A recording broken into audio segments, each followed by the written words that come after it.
exclusive. You know how we do. Flowfessional on bboxradio.com. Get ready. It's the Bankai Hour. Before we get into that music, let's shout out our sponsor. This week's sponsor is M&F Pharmacy.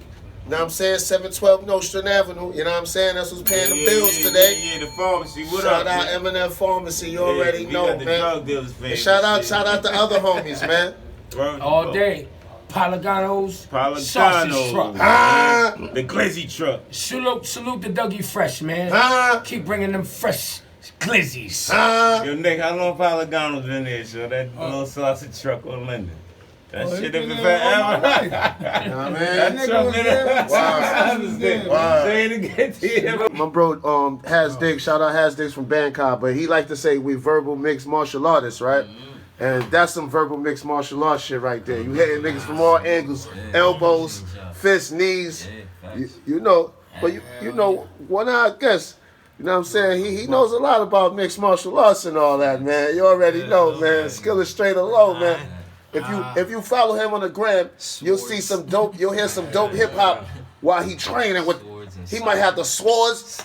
He might have the Ip Man Tai Chi training boy with the hands. He doing all that shit. Yo, ill.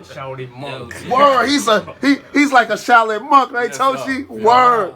The hip hop Shaolin monk. You already know. Skill is straight or low. You know what I'm saying? And not only that, he's one of the most prolific, one of the greatest, you know what I'm saying, hip-hop journalists that's documenting what's going on in the culture right now, if y'all didn't know. Indeed. Word. And I gotta say thank you, my brother, for always taking the time out to actually listen to all these dope artists and write about all these dope artists every year. He's on it. Welcome, man. Welcome. It's a blessing. It's a blessing. Word. It's official. That takes a lot of work. It does. I ain't gonna say it don't. I got my book in the crib, and he covered so many great artists, yo. He covered so many great artists, man. That's right, man. Yeah, man. Legendary. Word. Legendary, That's man. what's up. Word. So, like, tell me, what inspired you to even like go the route of hip hop journalism? You know what's crazy? When I went to college, I didn't even know that they had magazines about rap music. You know what I'm saying? So, like, when I was there, I was trying to write in the school paper. And then I was like, yo, let me just write about hip hop because I don't know about anything else. And where I went to school, they had all the hip hop magazines were all there. Yeah. You know what I'm saying? So it was in Midtown, you know what I'm saying? So eventually when I was writing in the college paper, the actual magazines, and this particular one, the first one was Vibe. Vibe magazine came looking for me. So I never went to a magazine. They looked for me. So I was writing stuff, they looked for me, and that's how it all started though. But because I always wanted to write my own shit, I ended up bouncing from every single magazine that existed. Vibe, Double XL when it started, The Source, Stress, fucking shit that people don't even know. One Love. I mean, people don't even know about One Love. It was a small little magazine like this big and shit. I don't even remember One Love. Yeah, man. Hook.com. And of course, like Stress, Stress, Hip Hop DX, everything. I've been everywhere. You know what I'm saying? So I started to do my own shit, though, my own independent shit. You know what I mean? So I quit many times, though. We write the wrong shit. They foul shit up. And I always wanted to make this hip-hop writing my own element. The only way something's an element in hip-hop is if it's creative. So what I started to do is write creative shit inside the pieces that are technical. Technical review about music is going to be creative, what I call art on art. But I couldn't do that at The Source. I couldn't do that at any of the magazines. They would clip it, they would cut it off, or they would erase it, say it was too abstract. So when I started to write my own shit, though, then I really started to do it. And since like when I started to work with my brothers, Kevlar 7, Remembered Imperfection, that's Bronze Nazareth's brother, right? Yeah. And my brother Paragon, we started to do PremierHipHop.com, and in there I said, I'm going to show them what the element looked like. You know what I mean? So after all those years, I started right there. And that was at the same time, around the early 2010s, where I started to see like, yo, all right, I'm starting to write again, like heavy, and I'm seeing all these artists though, but I'm the only one here. So I was like, yo, this is like a renaissance. You know what I'm saying? It's like, but I'm the only one here. So I'm like, I'm the only journalist here. So it's like an invisible renaissance. So I started to call the era the invisible renaissance since about like 2012. You know what I mean? And it's funny because the last person I talked to before I called it that was Napoleon the Legend. Oh, shout out Because Napoleon. I was with him at Spit Gem's release party. So I was seeing all these artists. I was seeing everybody. Nems was there before Bing Bong, way before Bing Bong. You know what I'm saying? Everything. AG the Coroner, right? You know, FU, you know, A1. Everybody was there. CF, Constant Flow, right? Everybody was there. So I was like, yo, I'm the only one here writing about this shit. You know what I mean? Then I'm seeing you, Skanks. You was at every other event. You know what I'm saying? And I was like, who the fuck is this motherfucker right here? And then Bankai fam tearing up stages. So I was like, yo, it's an invisible renaissance. And I started to write these books. And the books are just, I wrote so many articles that they accumulated into books. And I started to release the books. And then I started to write like yearly reviews.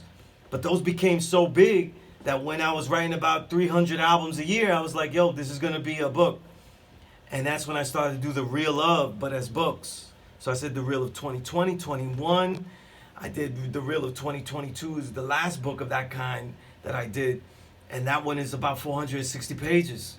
You know what I mean? And it covers over, what was it, about 250 artists. Wow. You know what I mean? I'm reviewing about 400 albums. None of that bullshit. If I don't like it, I don't review it. There are certain albums that people think should be in there, and I might throw darts in there. I'll include it and throw a dart. I'll tell you why it's not in here. I'll tell you why it ain't in there. But, you know, just trying to cover everything so that way people don't say, Sunez wrote about what he likes.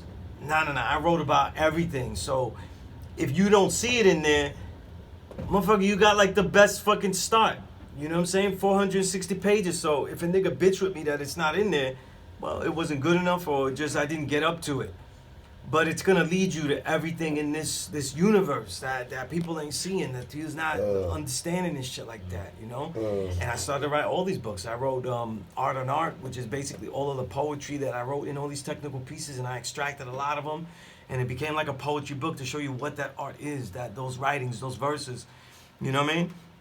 And it extended from there. So these became the books. Of course, books about I'm a 5%er, so I teach at the law school in Mecca, you know what I mean? So I wrote books about that, the Peace Course book, the name of my course, you know what I mean? I wrote about the philosophies, the ideologies, the pedagogy, the science of teaching, you know? So these are all books I've written, you know?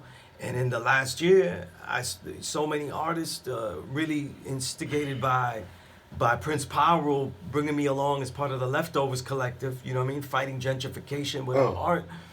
And he threw me in the booth. He was like, you write dope, so just say the shit. Word. And I started to write shit, and so many artists though, like you, Skanks, let me just go nuts. Like Skanks let me go cannabis. Yeah, you know? we got like 3 tracks together out there in the world, Right. on all platforms. You know what I mean? You know what I mean? So like all you great MCs is let me put stuff on there. So when I built with my brother King Kamal out of Chicago, and he's one of my students too in the knowledge. So he was like, yo, you should do a song with me.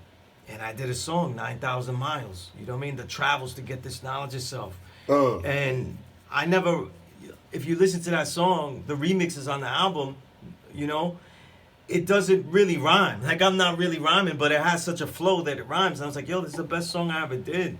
Like, really try to do it like that. And he was like, yo, let's do an album. Now, I never did any type of rhyming. Like, as a kid, I never rhymed. Never wrote a bar, nothing.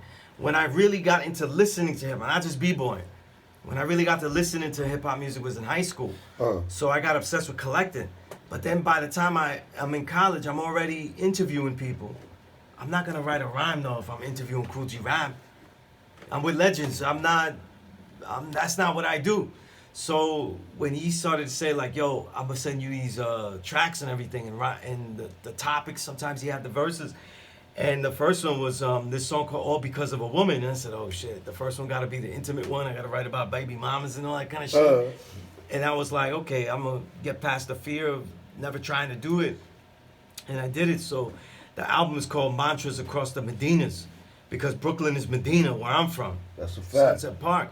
But he's from Chicago. Chicago is C Medina. So I said mantras across the Medinas. And we was just tackling topics, you know. There's only really like one song where it's just bars. You know what I mean? Like just battle bars. Of what we I never knew that they called Chicago C That's Medina. right, C Medina, yeah. You know what I mean? So I got a question, bro. Please. I ain't gonna lie, man. You flowing like a motherfucker. You get into it. So I might let me punch in real quick. Yeah, he's a prolific speaker. Yeah, he get to it. I want to cut you off, but I gotta ask you a real question, and I'm gonna get to the meat and potatoes. What really made you get involved with hip hop? Like, what inspired you to really get involved? When I was a child, we would just hit b-boying, you know what I'm saying? And I was in a Puerto Rican neighborhood, Sunset Park, so that was the way we expressed ourselves. I used to fight a lot. I have a twin brother. He didn't fight at all, so I was defending. Identical twin? Identical twin. Oh man. You know, you can tell us How apart now. How I know you ain't him? Nah, you can tell us apart now. Trust me. Okay. You know what I mean? And so I was fighting for two people.